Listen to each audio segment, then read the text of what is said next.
back to Hometown TCG, ladies and gentlemen. My name is Josh. And I'm John. And if you're just joining us, this is the last part in our Blitz deck budget upgrade series, where we're taking your off-the-shelf Blitz decks, taking $25, and we're upgrading them. John, what are the rules to this series? That's right. Well, you said rule number 1, $25 or less. Rule number 2, we got to keep the Mentor in the deck. And rule number 3, we got to add Majestics, because those are your powerhouses. And in this deck for Levia, we're getting 3 Majestics. 3 Majestics in Levia. But before we get started, guys, you have crushed the sub button this week. We are so grateful for all of you. If you're new here, hit that sub. We're racing to 500. But enough about that stuff. Let's get into Levia. What does this deck want to do? Yeah, Levia, she starts the turn blocking. Like, completely blocking and just swinging the axe, just turn after turn after turn, until you get enough cards in your discard pile, then it switches gears. But the tricky thing is you have to time it right. Because once you switch gears, you have to just go offensive for the rest of the game. Otherwise, you're going to die from Blood Debt. So you're looking for a couple triggers for that switch. And a couple things we've looked for in the past when playing Levia is we're looking for the discard pile to contain probably 10 to 15 cards, a good amount of 6 power cards in there. And we also want to have done a couple points of damage to the opponent, right? We don't want a high hill to climb. We want to kind of chip away at that mountain, so when we turn on the gas, we can go. If your opponent still has 20 life left when you start going for it, you're probably not going to be able to push through it before your discard pile runs out, and then you can't do anything. And you died of Blood Debt. Yeah, it's an uphill climb. So we started this upgrade in the equipment slot. I mean, kind of like the last ones. We started in the equipment slot, and we slotted in a Heartened cross strap for the pitch. Yeah, it's amazing, and it can help you get some bigger combos later, or if you just don't draw blue or something. Exactly. So it helps you in an area where you might be short. And then in this upgrade, we add a lot of beef, as they say, right? Our red upgrades here are pretty powerful. We do start with 1 copy of Endless Maw. Right, and that was originally in the deck, but we just added the other one. The next card's the big combo. It's a big add. I guess it's not a big combo. It's a small combo, but it's big damage. But it's a big damage. It's a Shadow of Blasmafet. So we did add 2 of those, right? Yes, what's pretty cool about this one is it is your 6 power. If you pitch a blue with it, you can search your deck out for a card to banish, and you're going to banish the next card we put in, which is Ghostly Visit. 2 copies. So you banish Ghostly Visit, then you can instantly play it. And that's 2 cards for 10 damage, which is just efficient, and it doesn't put you into Blood Debt territory. It doesn't put you into Blood Debt territory if you have a clean banish zone. It clears that out, right? It allows you to kind of block the turn before on a limited hand. I'm a fan. We also add 1 copy of Pulping. Right, which just continues with some Dominate stuff and some Go Again, which is awesome. Dominate, the same reason for the next ad, 1 copy of Red Riding Beast Hulk. Yes, that's one that I really wanted more of in the main Blitz deck. It was a good finisher, but if you didn't get it at the right time, it was like you wasted it. Yeah, it felt bad. And then the next part is kind of that early game engine, right? Try to chip away at that mountain like we were talking about. We did add 2 copies of Pack Hunt.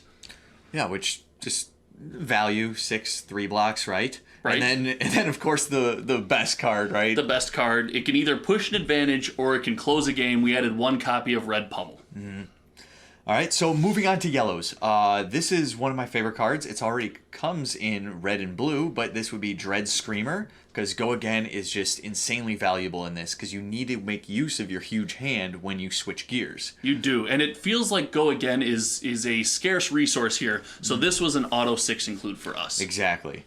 Number 2 would be Graveling Growl, another 2 copies of that. The 1 cost for 6 is just very efficient, and it comes after Dread Screamer for a nice easy combo there. The only downside is it has to be played after you banish the 6, so you do kind of have to turn it on, but there's several ways in this deck.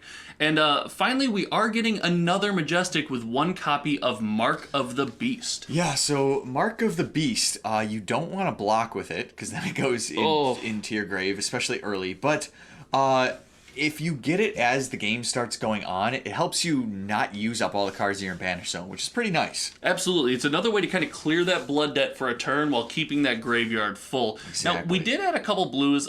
Blue Wrecker Romp in Brute just feels like an auto-include, as it's a blue 6. It does everything. You don't really want to use it to attack, but it does everything else. It does everything else, and then 1 more copy of Convulsions from the Bellows of Hell. Again, it turns on Your dominate, it interacts with your graveyard, it banishes things. Right. It just does what the deck wants to do. And this was another one that I found I wanted in the Blitz deck because you can pitch it early and it helps you close the game out at the end. Okay, so pitch it and have it come back around. I like that style, but to kind of turn this engine on and make the deck do what it wants to do, it's got to play that back foot, front foot role really well. We did have to lose a lot of things that maybe don't fit that build. First would be, in our reds, we dropped Smash with Big Tree because while it's a powerful attack, it doesn't block. So when you have it early, it feels like it doesn't help you at all.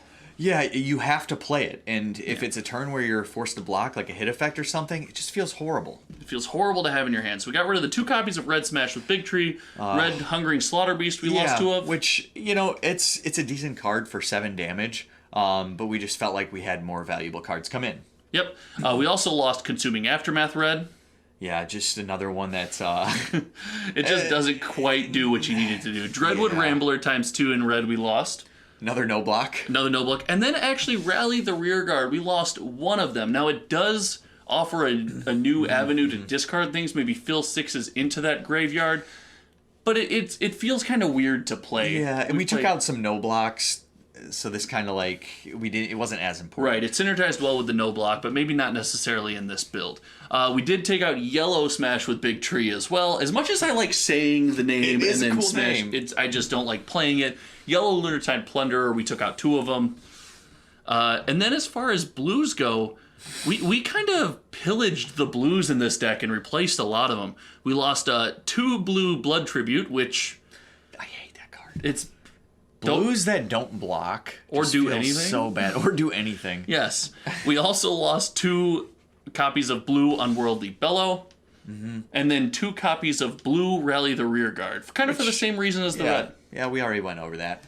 Okay, so now that we've upgraded this deck, it plays a lot more fluidly. I've noticed it's able to transition from that back foot to that front foot a little more smoothly. Yeah, you need, because when you transition, you need to make sure you're making use of all your cards. Yes. So that would be doing things like the pummels, doing things like dominates to get through their defense, and having more go again stuff. Yes. So that's the reasons why we made those changes, and it just feels better to close out the game. It absolutely does. So remember to hold those go again resources kind of till the end of the game. Hold those pummels, hold your boots until the end of the game when you're trying to close, because in the event that you attempt to go off too early, you're going to have a bad time. Yeah.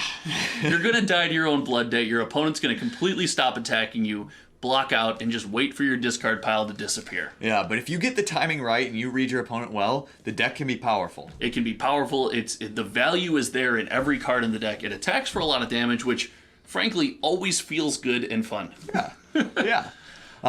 So man, I think that brings us to a close with these Blitz decks. I think that does, guys. If you have enjoyed the series with the Blitz decks, let us know in the comments below. We appreciate, again, just the uproar from our community and you guys letting us know how much you love this series.